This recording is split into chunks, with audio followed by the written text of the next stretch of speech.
izinkan saya untuk menjelaskan mengenai pengolahan data dalam aplikasi Microsoft Excel. Nah, pada sesi ini, pengolahan data yang akan dilakukan adalah untuk melihat internal konsistensi. Dalam pencarian internal konsistensi, maka kita perlu mencari angka alfa kelombahnya. Nah, pertama-tama terlebih dahulu kita perlu membuka sheets Microsoft Excel dari hasil data kuesioner yang sudah kita sebarkan. Nah, setelah membukanya, ada 3 hal yang perlu dicari dalam pencarian alpha Cronbach. Yang pertama, kita perlu mencari jumlah total item atau komponen atau pertanyaan dalam kuesioner yang sudah kita sebarkan. Kemudian, kita perlu mencari nilai dari jumlah item variance. Kemudian, setelah itu, kita perlu mencari jumlah atau nilai dari variance total score. Nah, pertama-tama saya akan menjelaskan bagaimana cara mencari jumlah total item atau komponen atau pertanyaannya. Sebenarnya kita bisa menghitungnya secara manual ya, tetapi ada cara gampangnya, yaitu dengan melakukan atau memasukkan rumus sama dengan count A, buka kurung, lalu kita perlu blok dari soal nomor 1 sampai soal terakhir, lalu tutup kurung. Jika sudah, kita tekan enter. Nah, kita sudah mendapatkan hasilnya di angka 20. Kita dalam kuesioner ini memang ada 20 soal. Kemudian selanjutnya kita perlu mencari jumlah item variance. Nah, artinya kita mencari sebaran data dari setiap itemnya.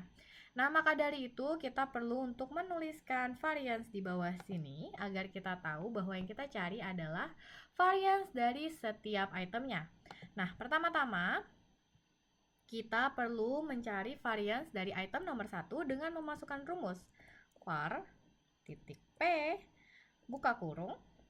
Nah, maka dari itu di kolom nomor 1 kita perlu blok semua. Kita perlu blok seluruh jawaban dari semua partisipan atau semua subjek pada soal nomor 1. Jika sudah, kita tutup kurung lalu kita tekan enter. Nah, kita sudah mendapatkan hasil dari variance item nomor 1. Nah, selanjutnya kita perlu menduplikasi nih. Kita perlu duplikasi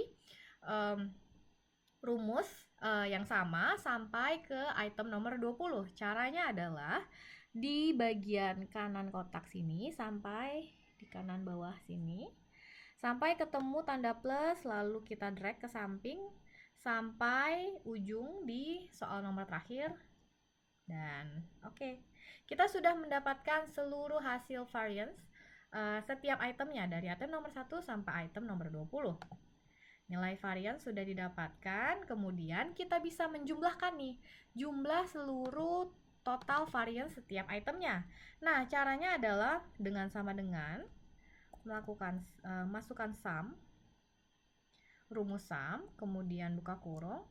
Nah, yang perlu kita tambahkan adalah seluruh nilai variance per itemnya. Berarti dari item nomor 1, variance item nomor 1 sampai variance item nomor 20. Kemudian tutup kurung. Lalu tekan enter. Nah, kita sudah mendapatkan nih nilai jumlah item variance-nya. Nah, selanjutnya kita perlu mencari variance total score. Nah, pertama-tama kita perlu mencari dulu total score dari subjek pertama dari semua item. Berarti nilai dari subjek pertama di semua item dengan memasukkan rumus tambah atau rumus sum, buka kurung, soal nomor 1 sampai soal nomor 20. Kita tutup kurung dan kita tekan enter. Oke, kita sudah mendapatkan nih total skor dari subjek nomor 1. Maka setelah itu kita harus menduplikasi rumus yang sama sampai subjek nomor terakhir. Caranya sama seperti tadi, yaitu di sebelah kanan bawah sampai tanda tambah muncul, lalu kita drag ke bawah. Kita drag sampai bawah sampai subjek terakhir dan kita mendapatkan total skor dari seluruh subjek.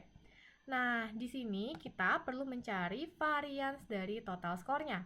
Maka dari itu yang kita masukkan adalah rumus variance, yaitu sama dengan var titik P buka kurung, kita masukkan atau kita blok total skornya dari subjek pertama sampai subjek terakhir, lalu kita tutup kurung. dan kita tekan enter. Nah, kita sudah mendapatkan nilai dari variance total score. Nah, 3 hal penting dalam pencarian alpha Cronbach kita sudah dapatkan, yaitu jumlah total itemnya, jumlah item variance-nya, dan variance total score. Maka dari itu, sekarang kita bisa menghitung alpha Cronbach-nya dengan memasukkan secara manual rumusnya. Nah, apa sih rumusnya? Kita masukkan sama dengan, kemudian buka kurung. Nah, jumlah total itemnya diklik saja, nanti akan langsung muncul kolomnya di Y3, kemudian dibagi. Nah, kemudian masukkan lagi buka kurung karena akan ada rumus lagi, yaitu jumlah total item lagi diklik, dikurangi dengan 1. Kemudian ditutup kurung, tutup kurungnya 2 karena kita harus menutup rumus yang bawah dan kita tutup rumus yang atas, dan dikali. Kemudian dikalikan dengan kita buka kurung, angka 1, masukkan angka 1, dikurangi dengan jumlah item variance, berarti kita masukkan pada kita klik nih di kolom jumlah item variance, berarti masuklah di Y4, kemudian dibagi dengan variance total score, berarti dibagi di kolom kita klik nih score variance total score, kemudian langsung otomatis di Y5, kemudian kita tutup kurung dan kita enter. Nah, dapatlah hasil dari alpha Cronbach-nya. Nah, sekian teman-teman pencarian alpha Cronbach-nya. Tetapi tabel alpha Cronbach ini perlu dimasukkan ke dalam lampiran. Nah, maka dari itu nanti bagaimana cara memasukkannya akan dijelaskan oleh PIC 5, yaitu Elizabeth, teman sekelompok saya. Terima kasih.